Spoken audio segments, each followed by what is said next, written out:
Barrow hope to blow Aston Villa off course in Carabao Cup. Ben Fisher. We've been described as the last outpost of the British Empire. It is a 40-mile cul-de-sac, the Barrow chairman, Paul Hornby, says of the League Two club's remote location off the A590. People say stuff like Barrow is the end of the earth, and then on another 30 miles. They have heard all the barbs before, but hope there is room for a fresh shock when Aston Villa visit in the Carabao Cup second round on Tuesday.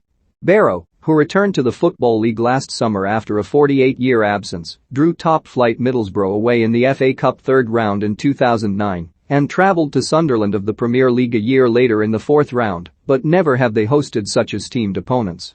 This tie has propelled us into people's hearts and minds again, and the feel-good factor has come back from where it was last year, when we had no fans in the stadium and we were struggling, says Hornby, a local accountant who put together a consortium that acquired the club almost 3 years ago. Hornby is a lifelong supporter, whose formal association began as a sponsor in 2015, and these days the club is something of a family business. My wife, she is an accountant as well, does all of the books, he says, and their 7-year-old son Joseph will be a mascot at the game. Mum and Dad eat, breathe and sleep AFC Barrow, and he gets dragged along to the games, travelling the length and the breadth of the country with us. We met Timmy Mallet at Maidenhead, at Woking they did him chicken nuggets, Hartlepool did him tomato soup, and at Wrexham we had to put a tie on him to get into the boardroom. He's loved it. The ultimate test used to be whether teams could stomach a notorious midweek trip to Stoke, when gales and gusts would blow in from all angles in sub-zero temperatures, but Barrow, at the tip of the Furness Peninsula, that faces the Irish Sea, could just be the modern-day equivalent. Teams come up here, and they hate the wind, says Hornby. Last week Exeter described it as horrendous conditions, but that was tame for Barrow.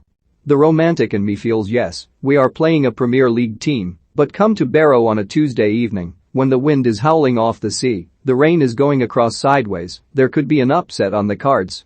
Barrow had a mid-table budget in the fourth tier last season, and while they have made impressive strides in a short space of time, we like to be little old Barrow, but we do have big ambitions. The financial gulf to Villa is huge.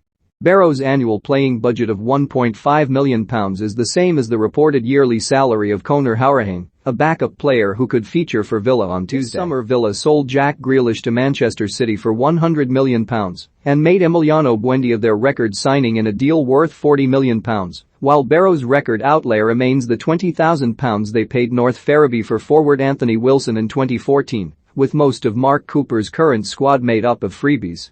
It is a real David v Goliath contest, Hornby says. The televised tie, for which they are expecting a capacity crowd of about 5,500, is worth about £200,000 to the club and will be a big boon for a shipbuilding town that has been labelled the working-class capital of Britain. BAE Systems, which builds nuclear submarines, employ about 3,000 people in the area. I'm the accountant, I'm the shirt sponsor, I'm the chairman, a part owner, and I have been organising catering. But that is how Barrow rolls, says Hornby. We are all local, we've used our local contacts to the best of our abilities to make the club successful. We don't have a big infrastructure, so when a game like Villa comes up it is all hands to the deck. It is going to be a magnificent occasion, says Bob Steed, who attended his first Barrow match in 1959 and co-founded their National Supporters Club, of which he is an honorary president. In League Cup history, this is our biggest game since 1969. When we got to the second round and played Nottingham Forest, who were a first division club then.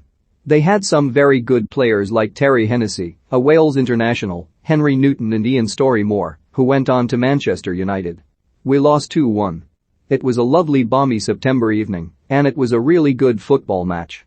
What I hope is that people will see Barrow as a good footballing side, whatever the score.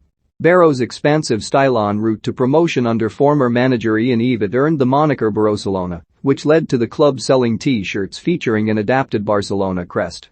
We had this Barcelona merchandise that was going out, and we got a whole new contingent of Spanish supporters, says Hornby.